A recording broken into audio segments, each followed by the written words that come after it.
माना जाता है कि बद्रीनाथ धाम कभी भगवान शिव और पार्वती का विश्राम स्थान हुआ करता था।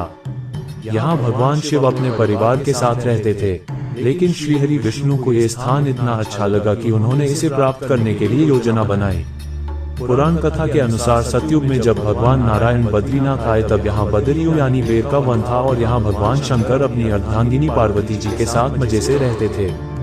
एक दिन श्रीहरि विष्णु बालक का रूप धारण कर जोर जोर से रोने लगे। उनके रुदन को सुनकर माता पार्वती को बड़ी पीड़ा हुई।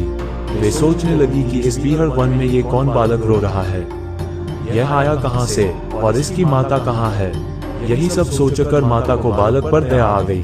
तब वे उस बालक को लेकर अपने घर पहुंची। शिवजी तुरंत ही समझ गए कि यह कोई विष्णु की लीला है। उन्होंने पार्वती से इस बालक को घर के बाहर छोड़ देने का आग्रह किया और कहा कि वह अपने आप ही कुछ देर रोकर चला जाएगा। लेकिन पार्वती माँ ने उनकी बात नहीं मानी और बालक को घर में ले जाकर चुप कराकर सुलाने लगी। कुछ ही देर में बालक सो गया। तब माता पार्वती बाहर आ गईं और शिवजी के साथ कुछ दूर भ्रमण पर चली गईं। भगवान विष्णु को इसी पल का इंतजार था।